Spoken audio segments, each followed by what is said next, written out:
Powder apply করতে হলে অবশ্যই কিন্তু পিজা পাফ লাগবে। পিজা পাফ দিয়ে তুমি ইচ্ছা মতো এখন তুমি একটু পাউডার এখানে ভরায় নিলা। তো ভরানোর পরে এটা কেন দিতে হয়, এটা এইজন্য দেওয়া হয়েছে যে এখানে যদি কোনো ফাঁকনান থাকে বা কোনো একটু বাজে দেখা যায়, এটা দিয়ে সেই শার্পনেসটা আসবে, দেখতে ভালো লাগবে। আমি খুব সুন্দর একটা শার্পনেস করে নিলাম। তো শার্প হয়ে গেছে, মনে হচ্ছে যে নাকটা আমার পুরোপুরি একদম মানে ন্যাচারালি থাকলানো নাক থাকে, সেই ন্যাচারালি থাকলানো একটা নাক চলে। এখন এর মধ্যে একটু চিকচিকা ঝিকঝিকা না দিলে তো একটু ভালো লাগবে না। তো ওই আপুটার দেখলাম চিকচিকা ঝিকঝিকা বসাইছে। তারপরে তো আমি হাতে আঙ্গুলের মাথায় একটু চিকচিকা ঝিকঝিকা নিলাম। আচ্ছা চিকচিকা ঝিকঝিকা কি এখন এটা শোনা, এটা হলো একটা হাইলাইটার আমি নিয়ে আমি দেখো আমার নাকের মাঝখানে একটু মাথায় আগায় দিলাম আর পিছনে অঞ্চল দিলাম, দিয়ে দেখি হালকা করে একটু ব্লেন্ডিং করে ফেললাম।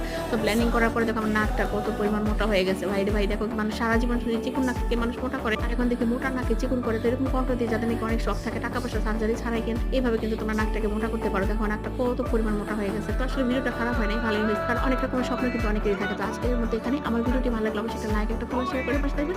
আল্লাহ হাফেজ।